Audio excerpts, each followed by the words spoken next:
বড় বৌমা, কি হলো তোমার? আমার খুব ভয় করছে মা, আমার খুব ভয় করছে। পুতুল ভোটে দাঁড়াবে বলেছে, তাতেই সিধুরা ময়ূককে মেরে এরকম একটা অবস্থা করে দিয়েছিল। এবার যদি ময়ূক নিজে ভোটে দাঁড়ায় তো আরো বড় বিপদ হবে, আরো বাড়াবাড়ি জায়গায় যাবে। আমি না ঠিক এই ভয়টাই পাচ্ছিলাম।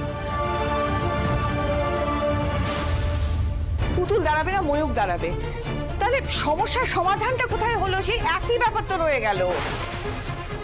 আমি এই জন্য পই পই করে বলেছিলাম আমাদের বাড়ি থেকে যেন কেউ ভোটে না দাঁড়ায়। তাছাড়া শুধু তাই নয়, এতদিন ধরে তো ব্যবসার সমস্ত কিছু আমি নিজেই সামলে এসেছি। এখন হঠাৎ করে ব্যবসা, ব্যবসায়িক সমিতি, এই সব কিছুর মধ্যে ময়ূখে ঢোকানো কি খুব প্রয়োজন? হ্যাঁ, প্রয়োজন আছে, কারণ তোমার ওপর একটু বেশি চাপ পড়ে যাচ্ছে। তাই আমি চাই দাদু ভাই তোমার সঙ্গে এই ব্যবসার হাল ধরুক, আর এবারই ছেলে হিসাবে এটা ওর কর্তব্য। মা, ও ব্যবসার হাল ধরুক না, আমি কি সেটা নিয়ে আপনাকে কখনো কিছু বলেছি? কিন্তু তা বলে ওকে ভোটের এই ঝামেলার মধ্যে কেন জড়াচ্ছেন মা? মা মা মা দেখো, তুই একটু শান্ত হ। আমি কোনোদিন চাইনি ভোটে দাঁড়াতে, কিন্তু আমি এটাও চাই না যে পুতুল ভোটে দাঁড়াক।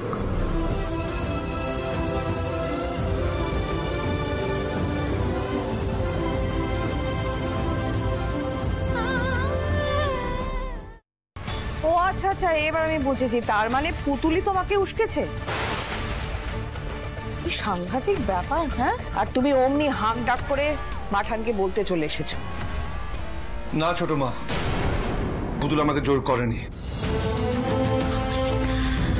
আমি নিজে সিদ্ধান্ত নিয়েছি।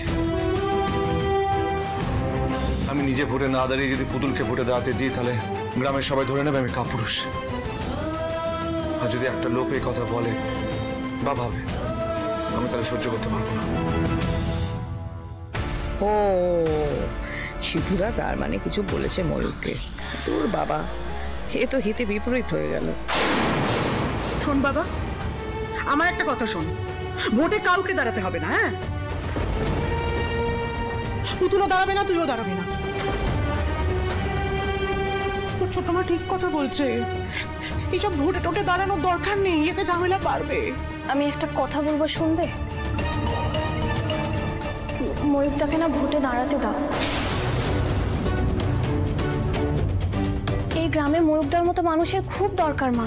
গ্রামের কোনো মানুষ ভালো নেই, সিধুর অত্যাচারে সবাই ভীষণ কষ্টে আছে।